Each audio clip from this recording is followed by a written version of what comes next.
a little spark plug to get us started. So there we go. 3 questions immediately disintegrated. Fitness questions. Fuck off with fitness questions. Okay. We're going to start light, move medium, finish heavy. I like it. The hope is that as we continue to drink, you continue to loosen up. By the time we hit the heavy, you're just telling it all. Okay. Yeah. I like it. I like the strategy for you. Telling it all. First question.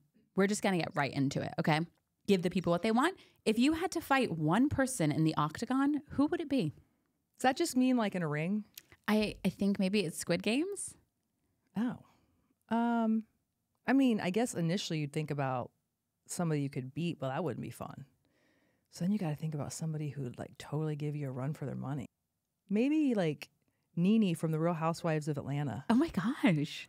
That's really daring. She'd be good, wouldn't she? Yeah. She'd take me down. I was just going to say. But it would be fun. I love you, but I couldn't bet on you. Yeah, she'd be talking smack and probably saying things, and we probably would laugh, and then we'd probably become friends by the end. That's true. Okay. So Nene, if you're ever up for like a good octagon or whatever you want to call it, fight, I'm into it. Fuck Kill Mary. Deathstroke Fitness, at Deathstroke Fitness, to be clear. Late Night Slice, Mikey's, or Howard Stern. Okay, well, first of all, I'm a stan of Deathstroke Fitness. He's my latest obsession. And I know this is from Kim Bierhoff because she and I are both obsessed with him. He's like, "What's up, Sugarfoot?" Like it's all I call people now is Sugarfoot. And like when he can speak to people with like 10 cuss words in one sentence and get away with it, I am so here for that guy. So I am trying desperately to get him on a remote show. I definitely would F Deathstroke. I mean, Howard Stern's like a father figure to me. And I love him so much.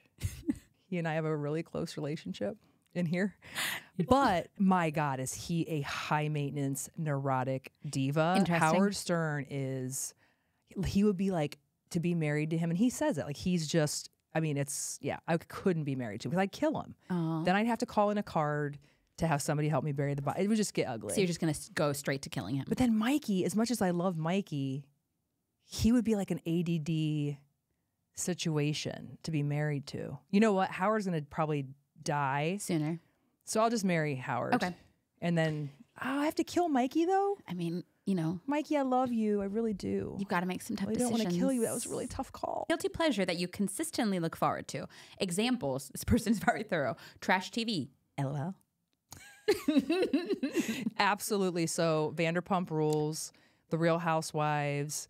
So every night around 7:30, my son and I lay in my bed after we put Kyle down and we chill together, and I'll usually watch something or I'll work. That's a significant guilty pleasure. Honestly, stealing away for exercise right now is a guilty pleasure too, like on the weekends because everything's so busy. So if I get to go for a walk or a run with Mac, I'm like, oh, this is like so good. I'm just still caught up. Your son watches Bravo with you? Well, no, he'll do like Candy Crush or he'll watch his iPad or something like wow, or how do you put do Toy that? Story 4 on or something like that. Yeah. Yeah, I enjoyed the newborn phase when they would watch Bravo. No. Because, you know, okay. I was going to say that's another level of parenting that I would love the pro tips on. What's your dream job? I think I'm doing it. Ooh. Just in terms of, in general, being able to do your own thing and love doing something and feel passionate about something. I've been doing some iteration of a dream job for, 13 years now. I mean, starting SOS and doing all that, that's like an amazing thing to be able to do. Absolutely. And anyone out there who's started something on their own, it's a dream. Yeah. That's really, really cool. It will definitely be a dream once Deathstroke Fitness is on here. But yes. Yeah. Now, but are we talking like in my head, unattainable, never going to happen dream job? Because that would be like a hip hop dancer. Wouldn't that be amazing to be like a musician or a dancer or something like that would be a cool dream job. But if you're just talking like regular life. Yeah. I mean, I'd rather be rich than famous. A stripper. You want to be a stripper? I don't want to be a stripper. Okay. And not in real life, but like, I've always really admired someone who can work that pole. Yeah. It's an amazing. Yeah.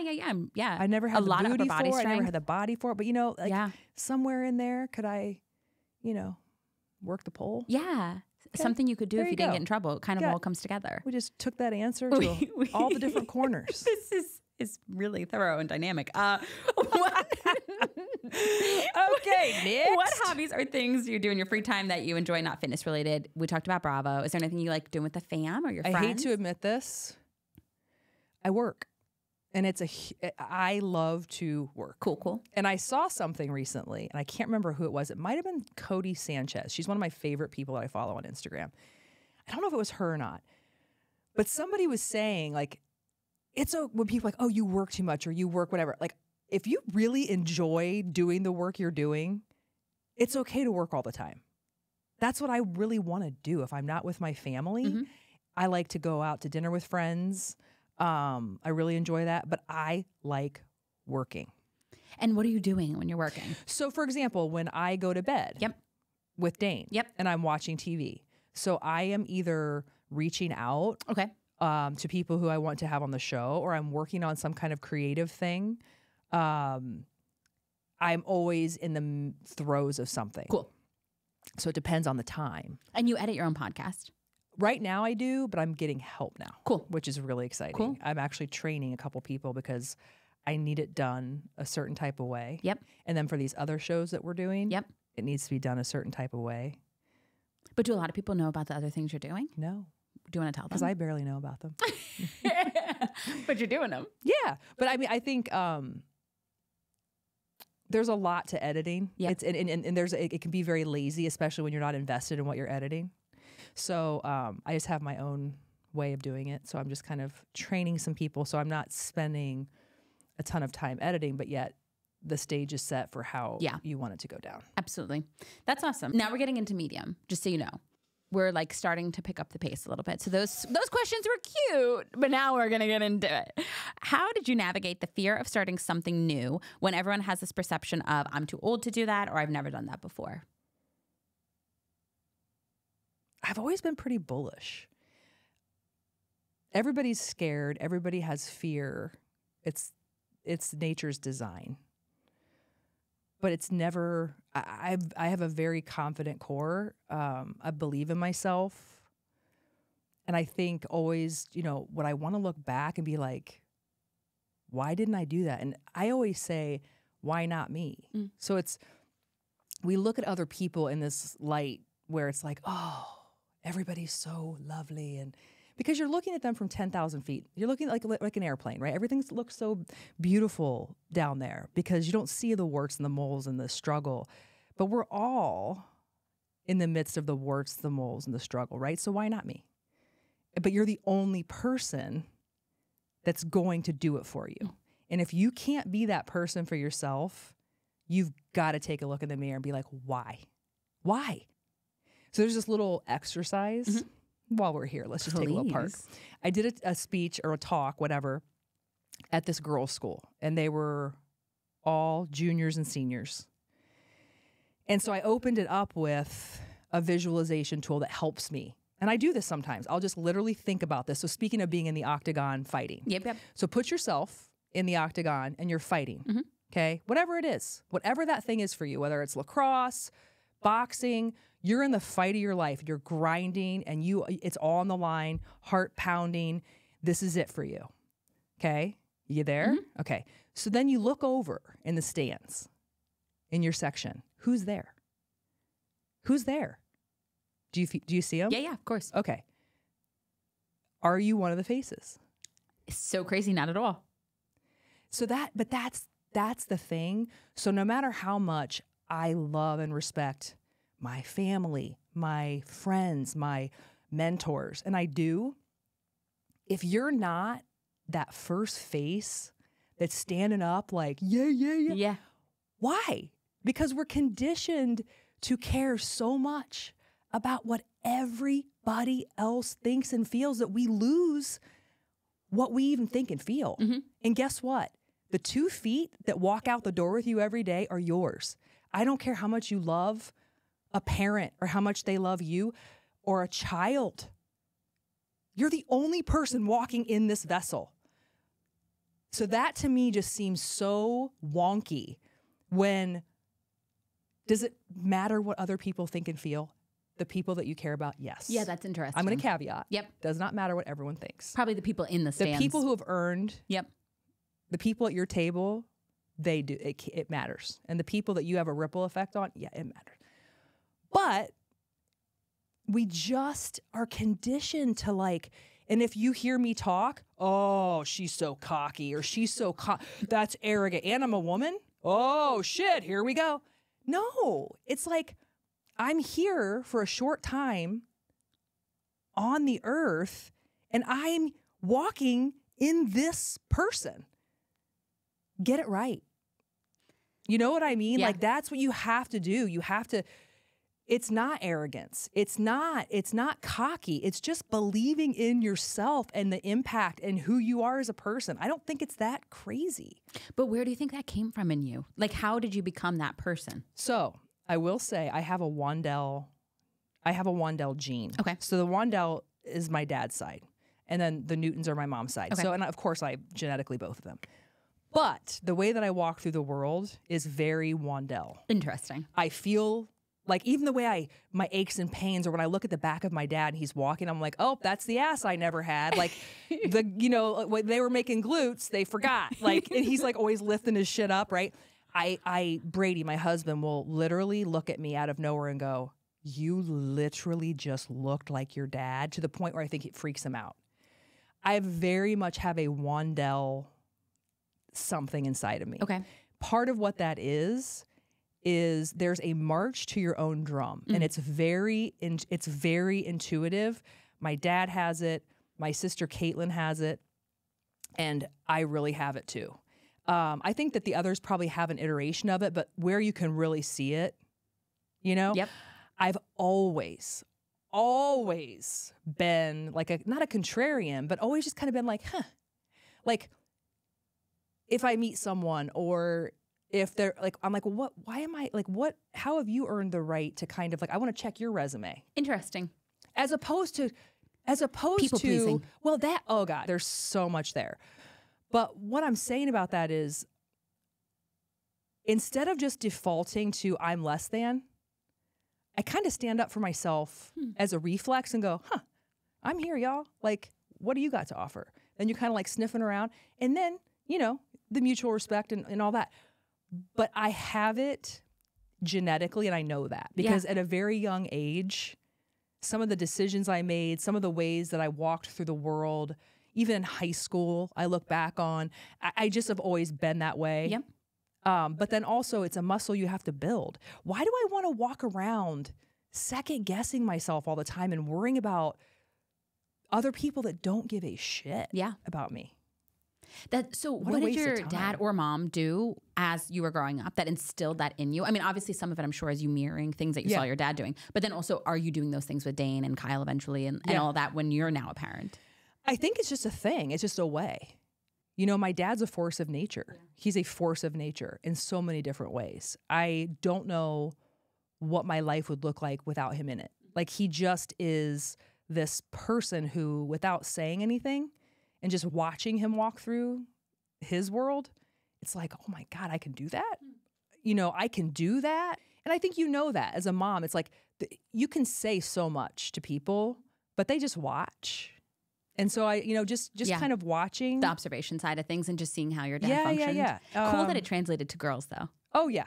Because to your point, it's definitely different. I'm not like a trad wife, feminist kind of girly personally, but interesting that your dad's way translated to you and your sister. Yeah. And so with Dane and Kyle, that's why it's really important to me to have something like this that I'm doing. Not only is it something you're doing on your own, but then are you making kind of a difference with people? Like, I'm just getting started with this. Like, there's lots of layers, obviously, in my head that this will have.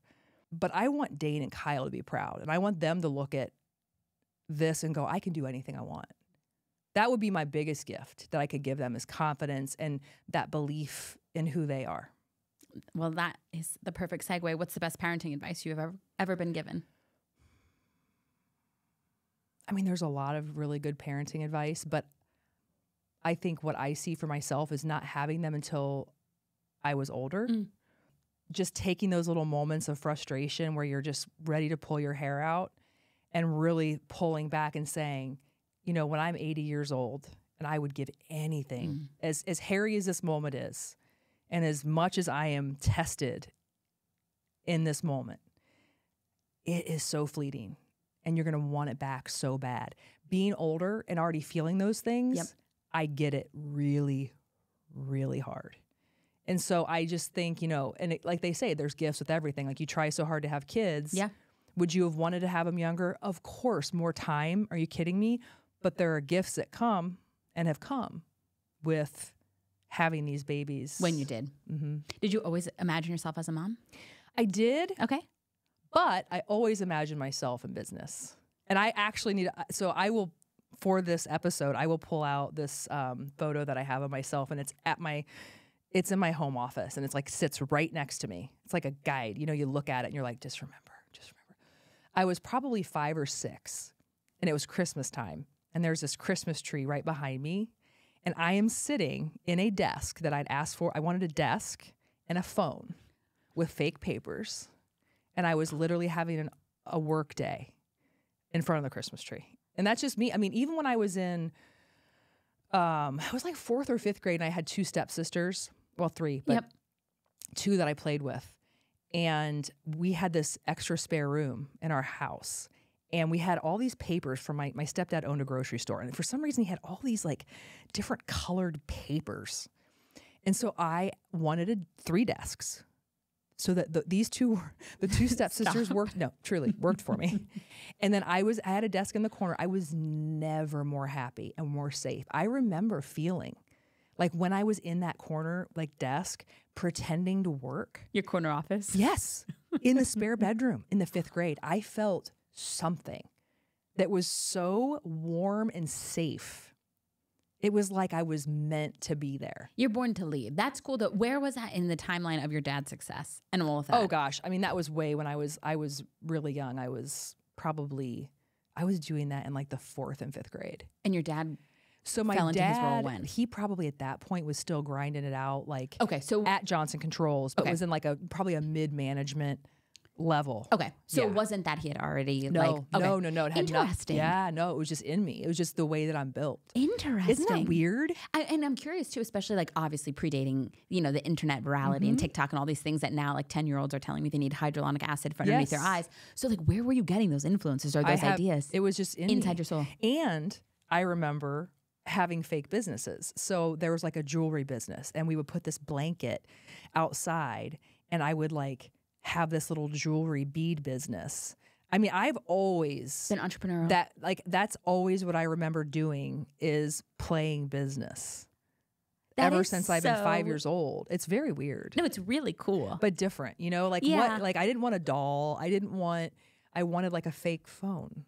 It's just interesting to me, especially now as a mom, like the same commercials play for every kid. So this is just, I don't know what this psychological phenomenon is. If someone is, sound off in the comments, but if you know what I'm talking about. But like everyone watches the same commercials, oversimplifying. And for one kid to latch on to Spider-Man and another to latch on to, you know, Furbies, why? Like I wonder what the psychology is behind it. And for you to, at, 5 years old, be like, I'd love a desk and a phone for Christmas, please. Like, I think that's so where you definitely know there's something DNA. Yeah. There's something there.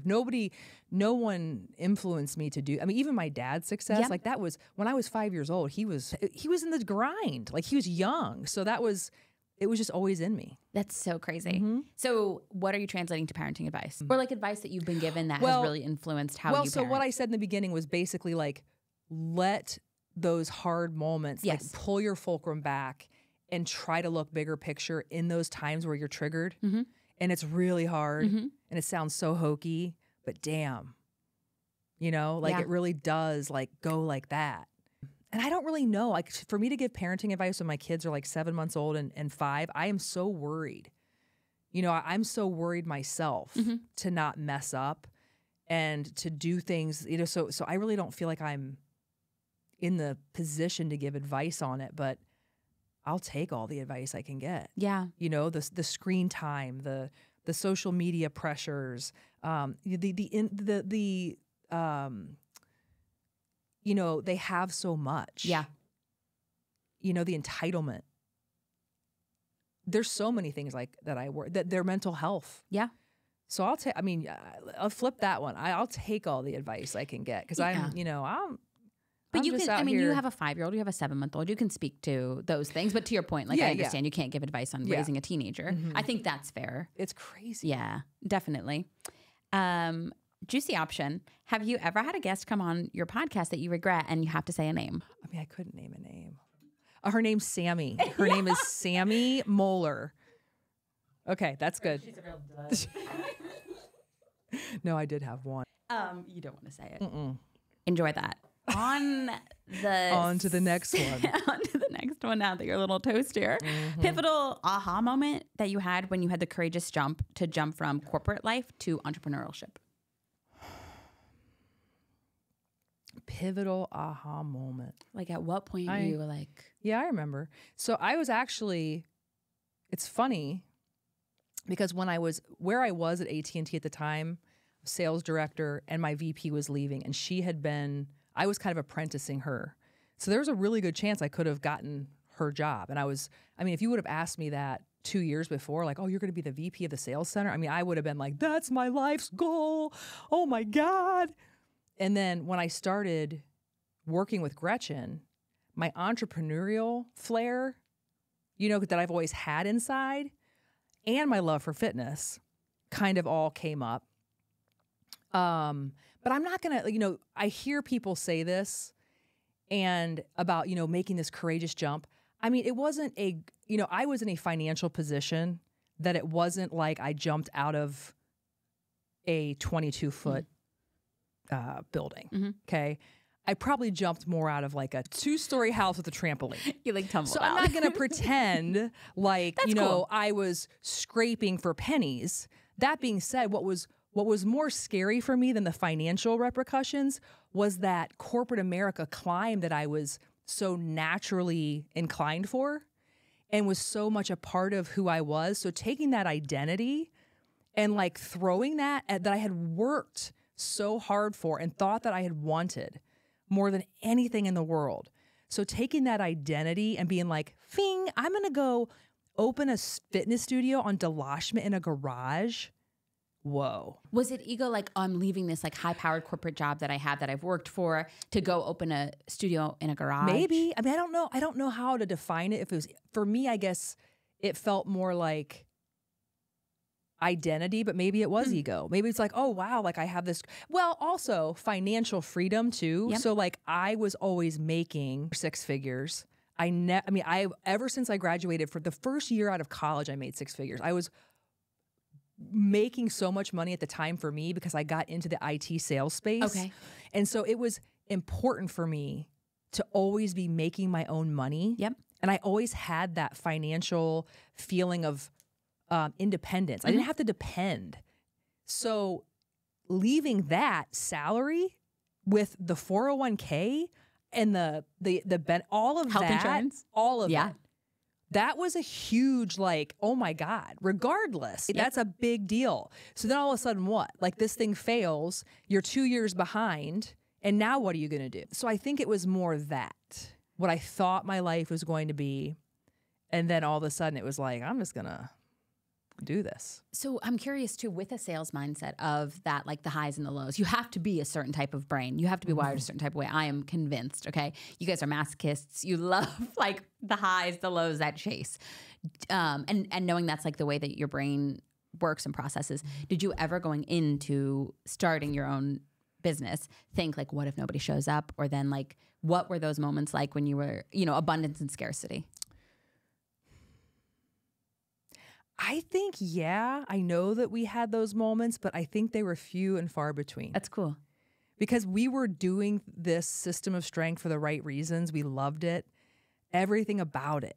Like looking back on the garage and Gretchen and I and all the stories and the things we've been through together, we always knew we had a good thing in terms of a workout, but that we also had like the heart and soul and the community. So I don't think we spent a ton of time worrying too much about the other stuff because we were too busy doing the right things. I think people get, you want to start something and then people kind of get caught up in sort of all that stuff, the minutia. If you like dig in and you're in the right space and you're doing you don't have a lot of time for all the other bullshit. Yeah. And so that's just kind of how I remember it. That's really, really interesting. So was there a point where you were transitioning that you did like half and half, or were you just like, screw this, I am out? Like, oh no, I did. Okay. So for a long time, because I was the sales director at the time, I had a team in Columbus and Toledo. I would work from morning until, night.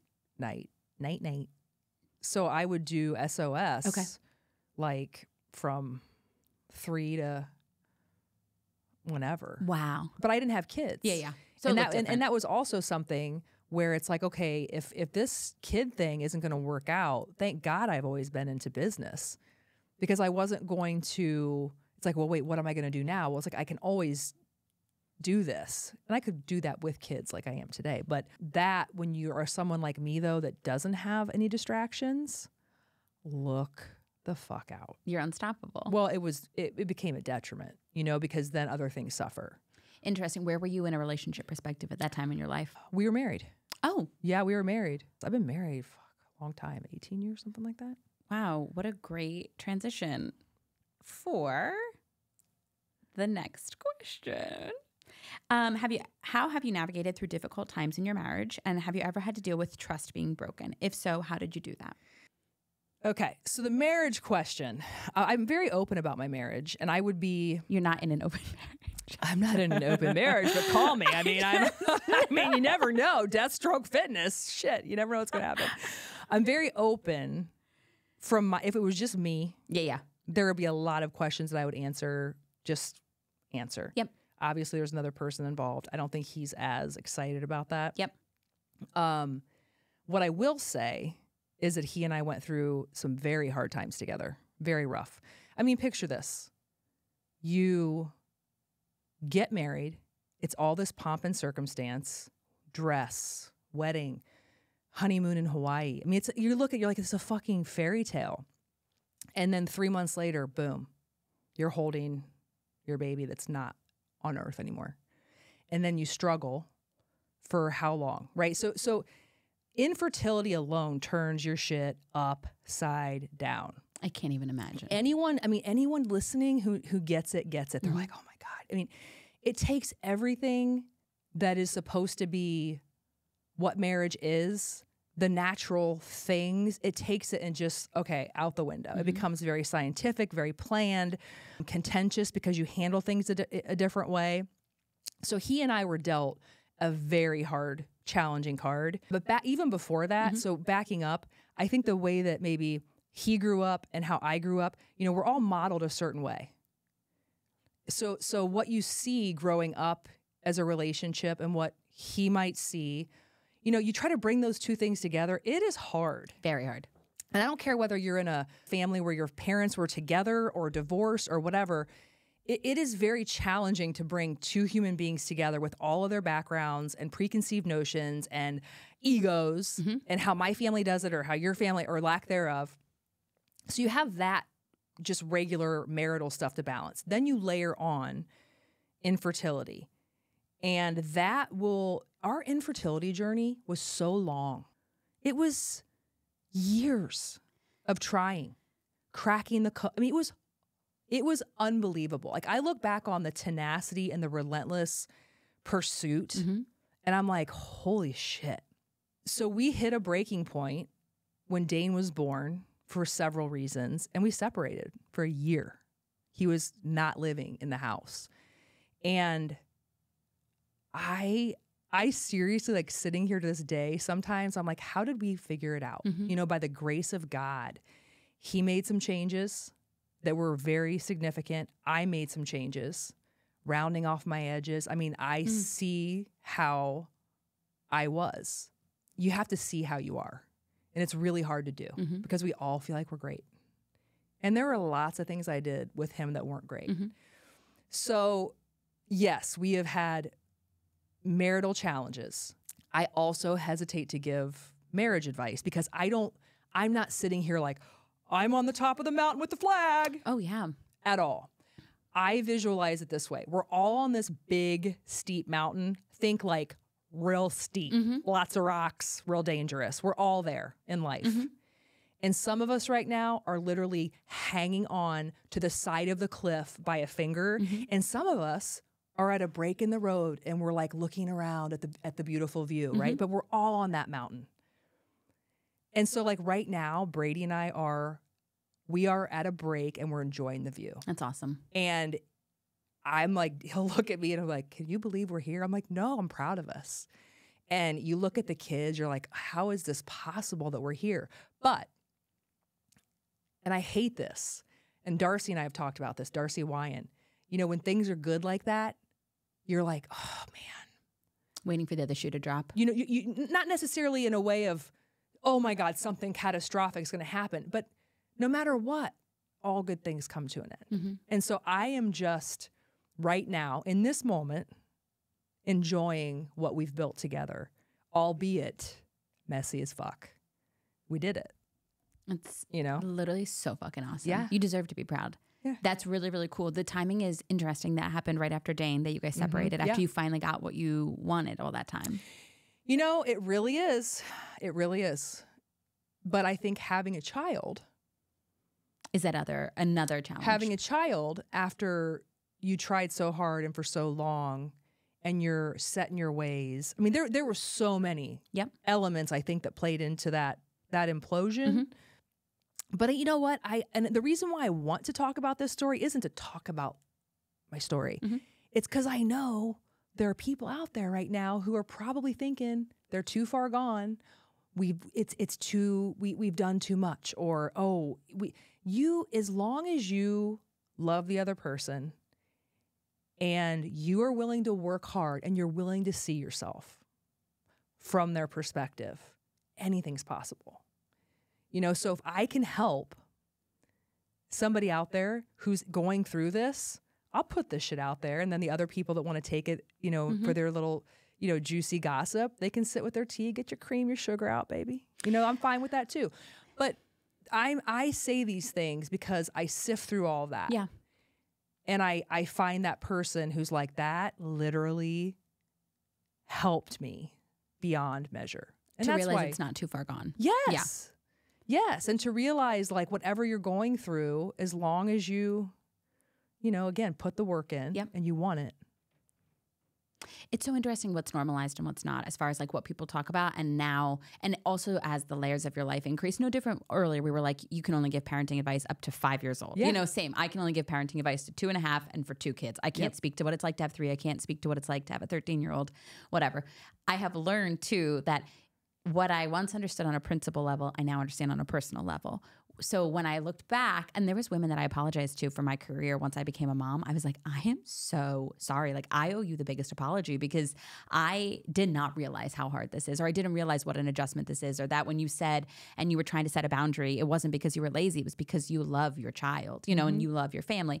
So it's interesting. Nobody knows until they're there. So people can have opinions about marriage. People can have an opinion about being a parent. People can have opinion about infertility or whatever. But until you've gone through it, you don't have a right, honestly, to have an opinion. You're right. That's my personal opinion. And I think marriage is one of the things, and I have a husband similar to you that probably doesn't want to talk about things as much as I would openly. And not that we have bad things and have not had to deal with the heavy things that you had to deal with, but even just like, I think our biggest thing is he was raised one way and I was raised another, you know, like and not one is right and not one is wrong. We were just raised differently. And so even simple things like, I want to pay for our kids' college. He's like, they got to earn it. You know, simple things that make for 2 sides, you know, and all of a sudden you feel less like a team and more like you're, adversarial. Yeah, absolutely. And it's so interesting, let alone then you level up the complexity of the conversation. So I think it's really interesting. And I think there's a lot of strength in your story because people are not brave to talk about marital things. I think we should. Because people see your relationship. Everybody sees what's going on with things. Like, why not just be like, we're all on this mountain. Yeah. We're all together on this mountain. Why pretend we never fight? It's like, listen, if you're never fighting, that's a problem, in my opinion. Because you're either complacent or you're stonewalling. Like, that is not a sign of a healthy marriage to me that you never fight. I like some passion and some grit. I'm just saying being real about the collective experience and struggles. Now, do I think that everyone's had a struggle quite as severe as mine? No. But maybe some people have had a lot more going on behind closed doors and they feel so like, oh my God, like I'm putting up this front or whatever, just the truth shall set you free. It's like the sun. You can hide it for a while, but it's always going to come out. Like it's always going to come out. I can't take credit for that. I think it was Elvis Presley or somebody. It's like the sun. It's always going to come out. Keri Croft. Yeah. I did that. Let's trademark that. Hashtag. I do think even you saying like we were separated and we still made it work, like that helps people understand. Because for me, I'm always asking my therapist, "What is this when people get divorced? Is that why people get divorced?" And she's like, "No, that's normal for you and your husband not to know if you guys should pay for your kids' college." You know what I mean? And nobody will tell you. And it's kind of like guessing: is this normal? Is this not? You know? No, I will tell you. There's value in separating. Interesting. It's extreme. Yep. And I'm not saying everybody go get separated. But if that's something, if you're in a situation where it's like, okay, you're having those thoughts and conversations, it's not necessarily doomsday. Separation can be a lot of clarity. So it sounds like a healthy reset for you guys. It ended up being. Listen, there are things about our relationship now, and do we still fight? We do, very differently and very less frequent. Now, there are things I laugh about with myself where I'm like, oh, this is Keri 2.0, because I can feel myself handling something with him so different, where it's like, Keri, what are you, bro? Like, seriously, what are you doing, right? And so the new me has a different approach. And I'm not, like, you have to take ownership of that. We all want to blame the other person. Don't you get tired of that? Blaming someone else for everything? Blame, blame, blame, blame. You have control over what you do. So just take a look and like adjust and you'll see. Now he had to come, believe me, he made some serious changes. Had that not have happened, like we wouldn't be having this conversation. Yeah, of course. But it takes two to tango. Yep. And the power in you just seeing things and adjusting yourself, kind of figuring out, oh wow, that worked well. Let's make that a habit. So the way we handle each other is so much. I really am. Again, I'm just proud of it. As you should be. Yeah, that's awesome. And that's it. I mean, I don't know what the future holds. Like I'm not saying I'm the grand dame of marriage, but right now is like. Awesome. We're doing it. How did you take feedback to change, not in a defensive way? Well, we did therapy. We did lots of therapy, and I do my own therapy. So I have a great therapist in Grandview. I haven't gone to her recently, which should tell you something. I miss her, actually. I might have to make an appointment. Seems like she's done a very beautiful job. So I love therapy. I love sitting with someone who's not a yes man. You know, like, oh yeah, you're great. I highly recommend that out there to all of you. A little self-reflection goes a long way. And then we had couples therapy with Jim. He's been on the show. Yeah, He's yeah, awesome. Of course. And we had actually another person. But it's helpful when you're in a situation where you feel like you're constantly going back and forth and getting nowhere. Just go to therapy. There's a stigma. Get over it. Why do we still have a stigma? I have no idea. Therapy is a smart move. Always. So go get therapy. Have somebody sit in the middle and sort of help you tease out what's going on. Because regardless of who it is in the room, neither one of you are 100% right. Because you're working on how to make the collective better. 100%. So you have to acquiesce here and there, and you have to be self-reflective. And if you're not, if you're like, this person just isn't for me, okay, then go. Yeah. But you have to be willing to like compromise. Yeah. And to your point, I think recognizing that everybody has ways to improve, even me. Oh, God. I don't know about you. Yes, I don't know, Sammy. I'm looking I'm looking for something. I'm looking for a crack in the foundation here. I can't find one. I have things I can work on for sure, including not caring about the wrong people. Well, that's true. Yeah, for sure. Two quick things to, maybe not quick, but interesting things along the journey. What kept you going amidst all the infertility?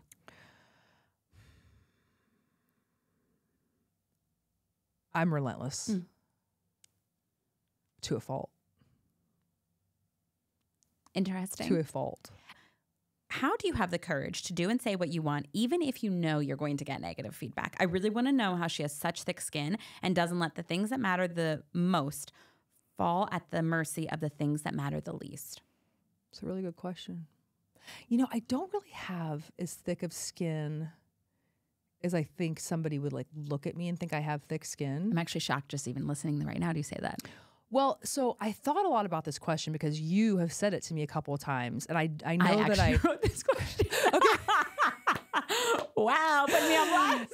There you go. So that one was fine. Well, but I have this. I have that persona. I was thinking about this because it's not that at all. It's not that I don't give a fuck. I give a lot of fucks, but I'm discerning. So let me explain. How do I explain this? So if you just mindlessly walk out the door in the morning and you just care about it, what everybody thinks, you may as well not even leave because you're going to lose. Mm-hmm. So if it's like this, what are they going to think? So I ask you, Sami, who are they? Who are they? I would say like periphery people. Okay. Or trolls at the worst. Right. So you're never going to win with them. Mm-hmm. So I know that.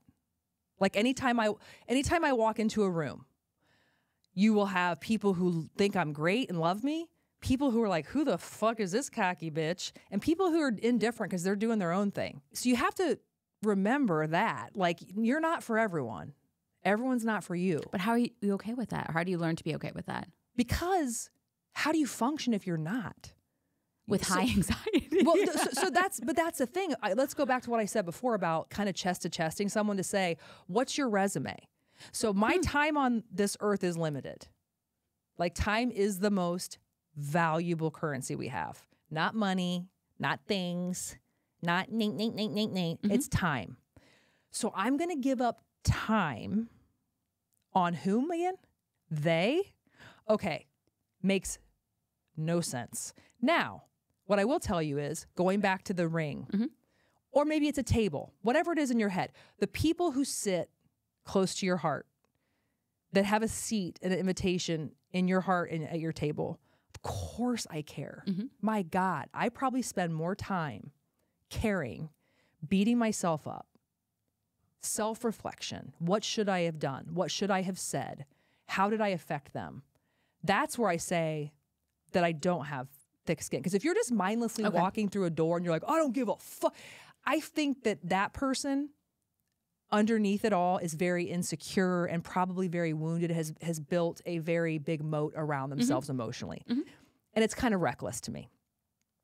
When I say I don't care, I have made the decision and I have parsed out the masses, knowing I'll never win.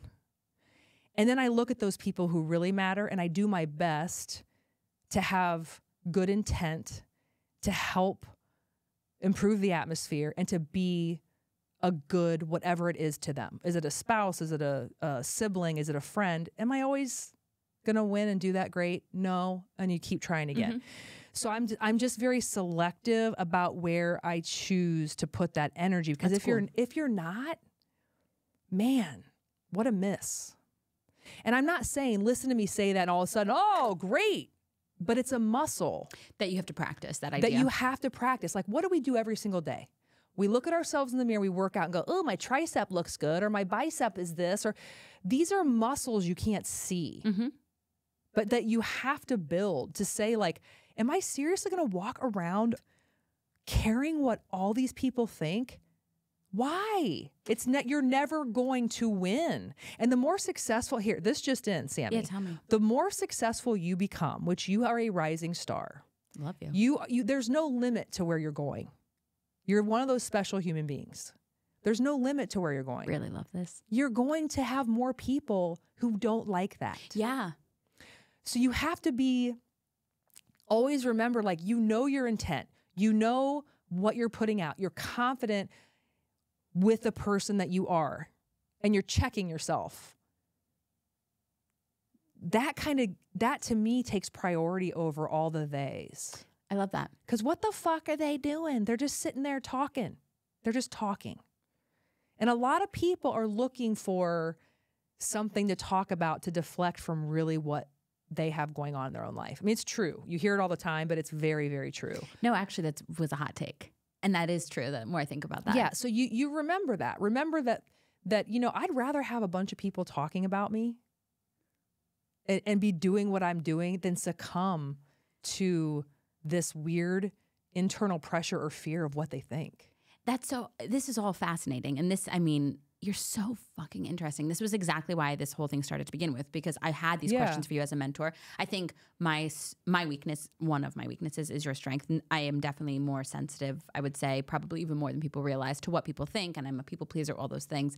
So that's why I reached out to you. And then you were telling me some great stuff. And I'm like, wait, we can't gatekeep these answers. And now to think about the little different areas of strength that you've shared through your story is really cool, because it's so much more than just this, I'm Keri Croft, I don't give a fuck. It's so much deeper. I give lots of fucks. Yeah, but I'm very the right ones. Yeah. And I love the idea of you saying that, like, time as a currency, and that even you wasting your time thinking or caring or feeling down and, you know, whatever, affected by they's opinions is taking away from that time that you would spend either, you know, entrepreneurial or with your family or whatever it may be, you know, like in joy and in a positive place. And I love the idea too of that muscle that, you know, you shared, and just creating that habit and that repetition to really make it build and grow and become who you are. So you're brilliant, Keri. Oh yeah, that's exactly the word I'd use. I would say brilliant about you. Yeah, that's never ever been a word to describe me, but I'll take it. Oh, I'm sure. You got a desk at 5. You're like have employees at 9. I can't. If you saw my GPA, honey, listen, I'm the most average. This is another point to take. I'm the most average human being you're ever going to meet. I was less than interested in college. I have people skills, street smarts. I can read a room. But that's I can make people believe in themselves. But I am average Joe. But that should be inspiring to somebody. Oh my God, I went to Yale and I have these esteemed nothing. Like, look at me. It's like average GPA. Worked at Roosters through college as a bartender. Fucking loved it. Would rather do that than go to school. Whatever. But your emotional intelligence is off the charts. Maybe. Yeah. Which I think is even more important than IQ, in my opinion. Yeah. What's your biggest failure? God, I fail all the time. My biggest failure in life? So I guess... Or something that shook you up. Well, probably my marriage. You know, that shook me up big time. And then not being able to have a family, I guess you could look at those as failure. But I don't really... Maybe this is part of what's good about my personality and my relentless spirit. It's like a failure to me is like just another way for me to keep going and get it right. So I don't sit and marinate in the failure at all. I mean, a failure is like, okay, like it's like experimentation. This didn't work, so I got to go down this corridor, or I have to like, when you get stuck in the failure and you're like, oh, I suck and I'm failed. Oh, that's never me. I'm constantly going to the next lily pad. Like that didn't work, moving on. Interesting. Figure out another unlock. I got to figure out how to get there. Like I said, relentless. When I die, on my grave, you just put relentless, motherfucker.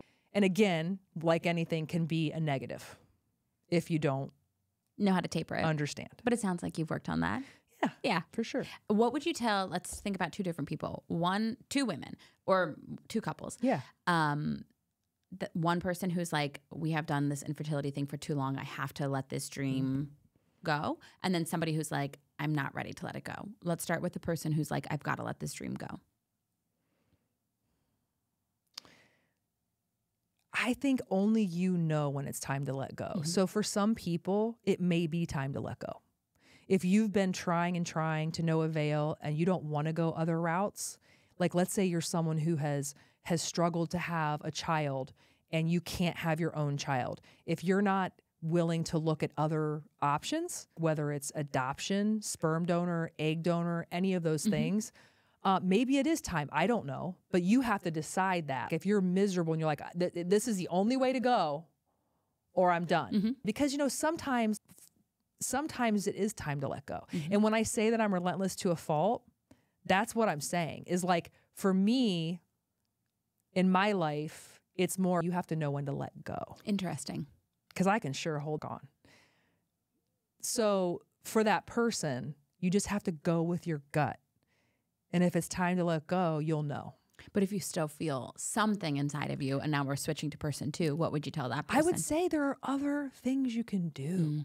If your goal is to be a parent, but you have to be really honest with yourself, right? Adoption, not for everyone.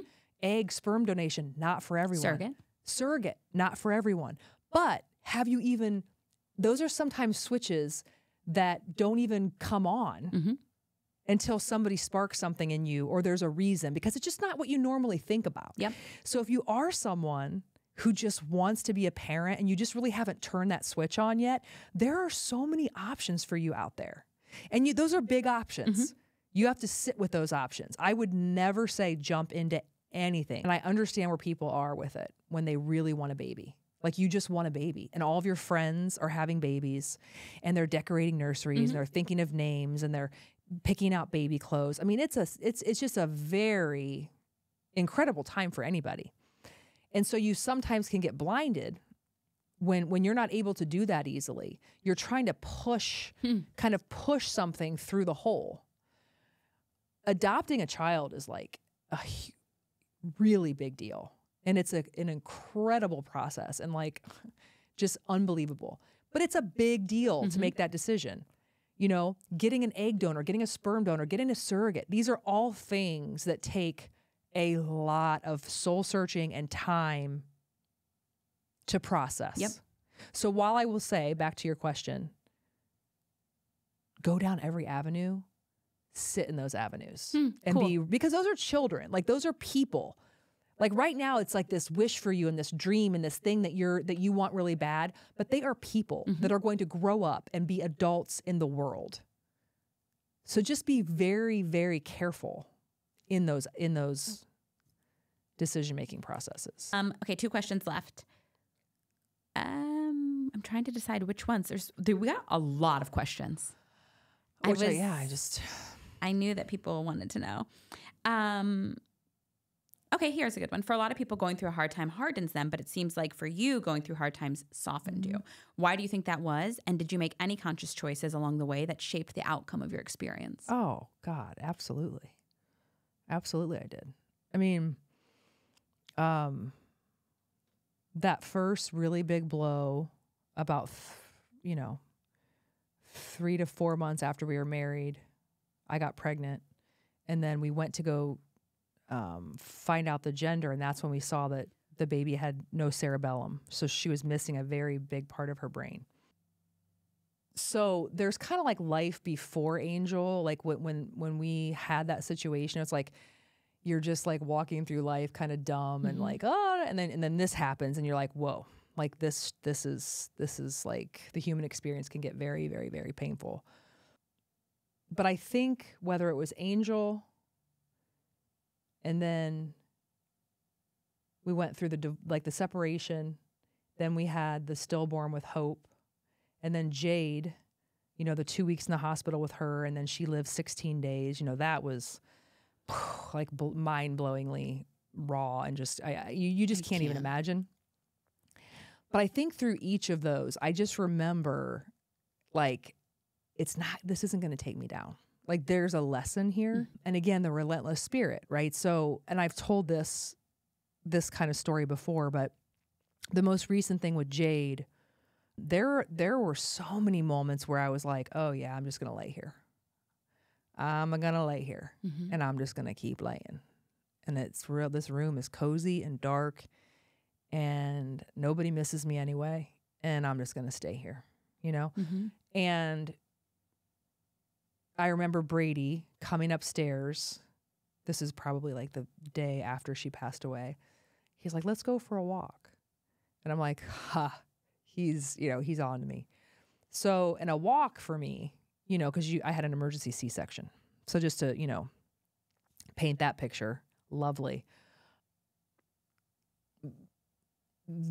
In that moment, physically, emotionally, I had every reason to just kind of like, not give up forever, but like just like give a let yourself just go to the bottom of the bottom. Like go to the bottom of the fish tank, just lay there in the fucking rocks. Like pick me up later. Yep. But I didn't. Like I remember every day, like once I was able to walk, I just would walk and it hurt really bad.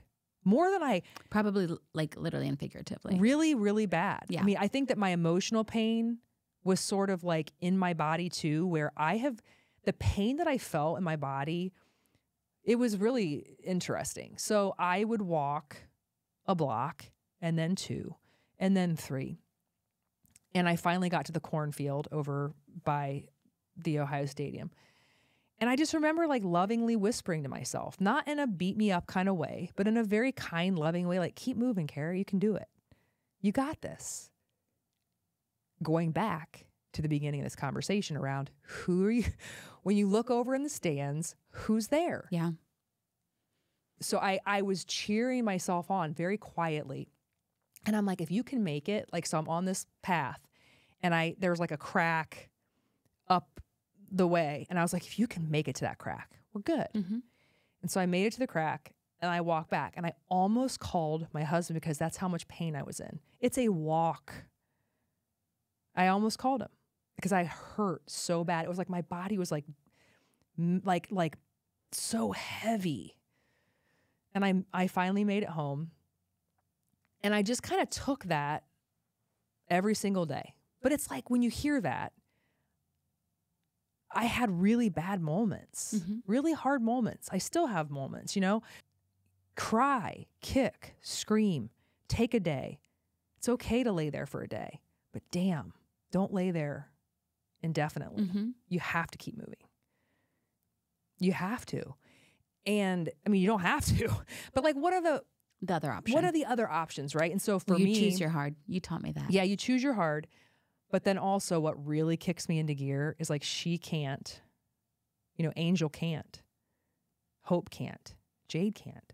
So I must. Yeah, what you've been through, I'll tell you what. Talk about like the coolest story to round it out too. Yeah. Because how neat that in the moment of literally like ultimate darkness and your light was feeling so dim that Brady is the one who came in and like brought you the light that you needed. And no doubt he was in pain as well, but that you guys are partners and that is how you were to each other in that situation. Also cool that you're saying like on your walk back when the weight was feeling too heavy, he was the person you wanted to call if you needed it and you knew he was your person there. Yeah. That is like, you want to talk about a powerful story. We're both like literally crying. Perfect. You want to talk about a powerful story and the proof of like your relentlessness in a beautiful way in all of the ways. Like that you two found your way back to each other, that you two have this beautiful family. Like you fought for every single thing and look how it paid off. And I know you see your relentlessness at 100 maybe as, you know, a weakness, but at that 75%, like it is why you are at this point of the journey and so much strength to share in your story. So in a lighter note, well, you're just fucking amazing. Thank you. So are you. One more thing that did remind me of something that now that you mentioned Brady, the whole marriage thing. The marriage thing is great. And the wedding is awesome. Like I look back on the wedding, if I could redo that day, I would, I mean, the Monique Louier gown, paired with the Target fur. Like I had, obsessed. I mean, I had the expensive and the cheap, so like it averaged it out. It was amazing. I mean, beautiful winter wedding, Hawaii. You know, it was just like a thing, and that should be a focus. And it's a beautiful time in your life when you're picking your partner. It wouldn't hurt to go like Saving Private Ryan style and like picture yourself in a barrack. With your frickin' helmet and your machine gun and dirt, and the enemy is firing, and you're in this thing with this other human being, and you look over and you see that person. It's like, is that the person that I want covering my shit when I go running? Yeah. You know, so I'm not trying to like kill the dream, the wedding, the marriage, all that's amazing. But also think about that. Is that going to be that person? You know, marriage and life, I mean, it's going to throw you some curveballs. So I will give that advice. I think that's wonderful advice. Yeah. And I think you are equipped to share said advice. I am very equipped to share that advice. You are qualified. Yes. Last question. What is your goal for the podcast and where do you see yourself in 10 years? Well. All right. Last drink. God, I just hope in the next 10 years I'm healthy and my family's happy and I am thriving in some kind of business that I'm passionate about. And I mean, what more can you ask for? They got to stay tuned All she cares about is me drinking in a shot. That's it. Shit, I'm trying to get this bottle. Oh, here we go, girl. Here we go. Now my hands are sweaty. I want to hear I want to hear how you close this show out. I'm gonna critique you. Okay, I'm gonna say, everyone, thank you so much. I hope your life is as changed as mine is. Truly, we had highs and we had lows. Don't forget where we started. All right, fuck, kill, marry, and look where we ended. You and I are crying, which I knew I would cry, but yeah. wow, my hey, that's life, baby. You snorkel along the bay, and then you go scuba diving in the. I mean, you just kind of go all around. The facade of Keri Croft has really been shattered. Everyone's thinking you're so hard, and you're out here starting to tear up. Hey. I'll get this open. You will have one last shot because you won't answer where the podcast is for the next 10 years, but everyone will watch and see. Hey, if anybody else knows, call me and let me know because I have no idea. It's only great things to come. You are amazing, Keri. Thank you. Back at you. Thanks for doing this, by the way. People are going to love this. I'm into it.